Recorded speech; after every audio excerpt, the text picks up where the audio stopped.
Hi, I'm Ryan Szymanski, curator for Battleship New Jersey Museum and Memorial. Today we've got another battle video for you in our series on World War II naval battles in the Pacific. This one takes place just after our last battle of Kula Gulf. This takes place at Kolombangara. So the Allies are still fighting their way into the New Georgia Island group, which is a subcomponent of the Solomon Islands, in the middle of the group, more or less. The Allies hold the southern end with Guadalcanal, and the Japanese hold the northern end from their main base at Rabaul. So last time we talked about how the Japanese Army and Navy never got along in their whole history of existence, basically. The Army wanted to pull back and just defend the north around Rabaul. The Navy wanted to contest the Central Solomons and delay the Americans for as long as possible. So they compromised, and the Army did what they wanted, the Navy did what they wanted, and there was probably less mutual support than should have existed. So the Allies have landed troops in the New Georgia group. The Japanese are contesting them, and both sides are just taking atrocious losses in the jungles. So both sides have to resupply. The Allies know that the Japanese are resupplying thanks to coast watchers. The Coast Watchers were primarily the colonial officials who had been running the island prior to the Japanese invasion, and the natives who worked with them. And the natives really did the lion's share of the work here and had the bushcraft skill and local area knowledge to keep from getting caught and observe the enemy. And this really helped keep the Allies informed. So Coast Watchers were able to report back to Admiral Halsey, who commanded the Allied forces in the area, that the Japanese were moving another shipment of troops to the New Georgias. So Halsey tapped Ainsworth, who had previously fought the Battle of Kula Gulf to a draw, essentially losing one cruiser in exchange for two Japanese destroyers. And he substituted the lost Helena with the Royal New Zealand light cruiser Leander. So Leander slots in, and because the Americans had lost two had some destroyers damaged already, a second destroyer squadron was plugged in for the Americans. So they had basically two veteran cruisers in Honolulu and St. Louis, and one veteran destroyer squadron, the 21st, and they had a fairly raw squadron in the 12th, and they had Leander. And of course, by this point in the war, everybody had experience. So I'm not saying they were raw in that they were untrained and brand new ships. They were raw in that they had not operated with Ainsworth's group before. On the other side, Japan had a pickup force as well. They had the light cruiser Jinsu, which was the flagship of Admiral Aisaki. And they had 5 destroyers and 4 destroyer transports. And so with these transports, they planned on running at high speed through Kula Gulf to land troops to help with the helps defend against the American incursions. They had about 1,200 troops on board, so that's better than a regiment's worth of infantry and their supplies. So on paper, you've got 1 Japanese light cruiser to 3 Americans, and essentially 9 Japanese destroyers to 10 Americans. It's a pretty unbalanced fight. And even more so when you compare the Japanese light cruiser Jinsu with the three American or the three Allied cruisers. Jinsu was really more of a World War I design than a World War II design. She was much lighter than any of the Allied cruisers, carried much fewer guns, a significantly heavier torpedo battery. But in a gunfight, she was destined to come up second best. So the American fleet comes in, and they're all equipped with radar at this point, so they are ready for night fighting. And at a range of approximately 20 miles, which is a pretty good maximum range for their surface search sets operating inside of an island group, they're able to pick up the Japanese fleet. And this is a huge turnaround from the earlier fighting around Guadalcanal, where some of the American ships had radar, some didn't. They didn't know how to use it, or when they did know how to use it, they didn't quite trust it. No, the Americans, they could see the Japanese at 20 miles, and they were ready to spring a trap. Except the Japanese are still better night fighters than the Americans.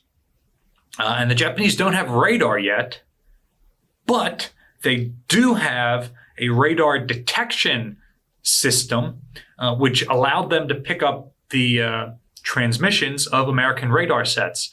So approximately 2 hours before the Americans actually saw the Japanese knew the Americans were out there, and they could find a bearing where this signal was coming from. So the Japanese were not, in fact, caught off guard. And because the Japanese torpedoes were far better and had a much better range than their American counterparts, they were able to launch their torpedoes first.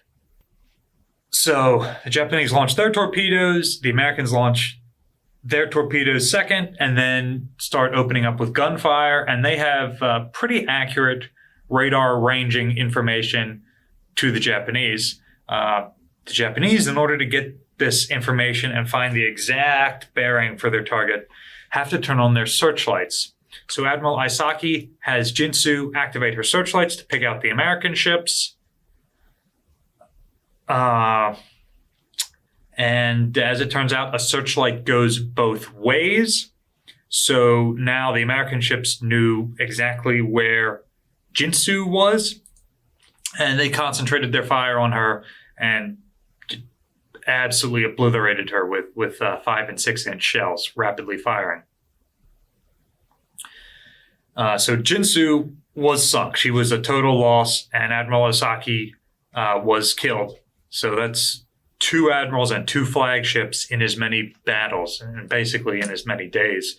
That said, all 3 of the American cruisers ended up taking significant damage. Leander was hit by shellfire and a torpedo, and she basically wouldn't be repaired in time to participate in the war anymore. Honolulu and St. Louis both had to go back to the United States for permanent repairs. So 3 American light cruisers knocked out of the campaign, Allied light cruisers, 1 Japanese light cruiser permanently sunk. The destroyer Gwyn also took a torpedo on the chin and was lost, but the other 9 American DDs made it out okay. It's another tactical victory for the Japanese. They faced an overwhelming force, and they inflicted more significant damage on the Allies than they themselves took.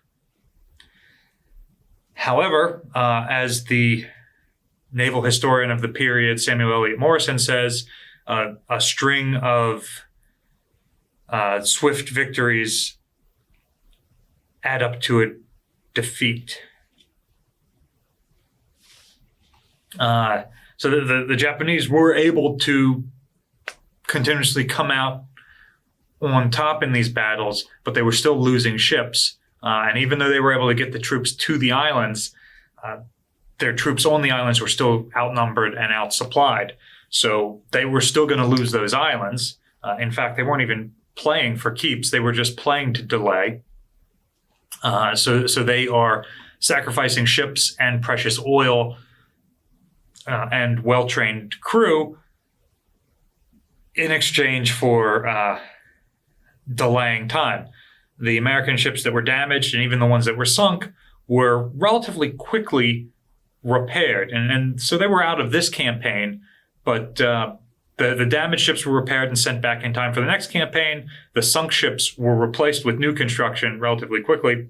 The Japanese couldn't replace their sunk ships. And the fact that Jinsu went down with something like all but 50 of her crew, 50 or 60 of her crew, those guys were irreplaceable. So the Japanese was losing the cream of their experienced force. And after this battle, the Japanese decided, shoot, that's 2 of these transport missions in as many nights that have been intercepted. So they ended up changing their whole operation. So instead of sailing down the Kula Gulf, they had to go down Blackhead Strait. And the Americans at this point have just hemorrhaged cruisers throughout the campaign. Around Guadalcanal, they lost tons, and now in fighting in New Georgia, they have lost a significant number of their cruisers, not permanently, but they've taken serious damage. So they decide to stop operating their cruisers in the confined island spaces. They were reluctant to operate battleships there because they didn't want to lose them. Cruisers were far more expendable, so they were sent in. Well, at this point, they're down to so few cruisers that the cruisers are no longer expendable. They're going to stop that. So from here on out, what naval battles we see will tend to be heavier on the destroyer action. And we're going to see a limitation of the naval battles. It's not going to be every month having a major surface engagement, because both sides really stop sending ships into these confined waters for a period of time. So the Japanese start using Daihatsu landing barges to move their troops around between these various islands rather than sending fast warships. And to counter this, the Americans start sending in their PT boats, patrol torpedo boats made out of plywood, armed with torpedoes and machine guns. And so these ships start to go in to fight the Japanese landing craft and try to interdict that. Some other interesting points from this battle.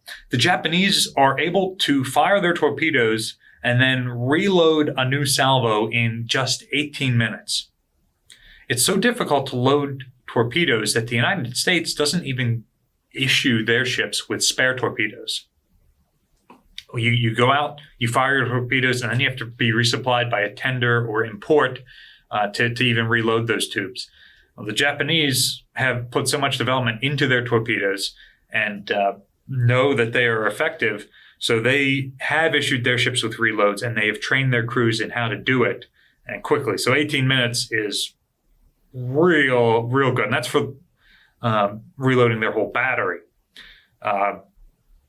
When I used to work on a submarine, we would say it takes about 15 minutes to reload a single torpedo tube on the submarine, with the reload being basically right behind the tube. So you just have to pull it in. So an 18-minute reload is pretty darned effective. Anyway, thanks for watching this video today. If you guys have any questions or comments about it, let us know in the description down below.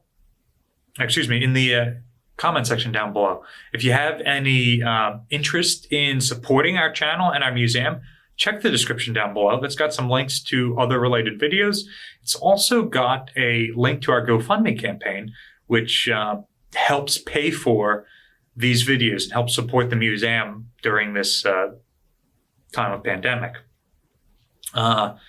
And as always, we try to put out multiple pieces of content a week. So remember to like, share, and subscribe so that you get notified when we're putting out new stuff. See you next time.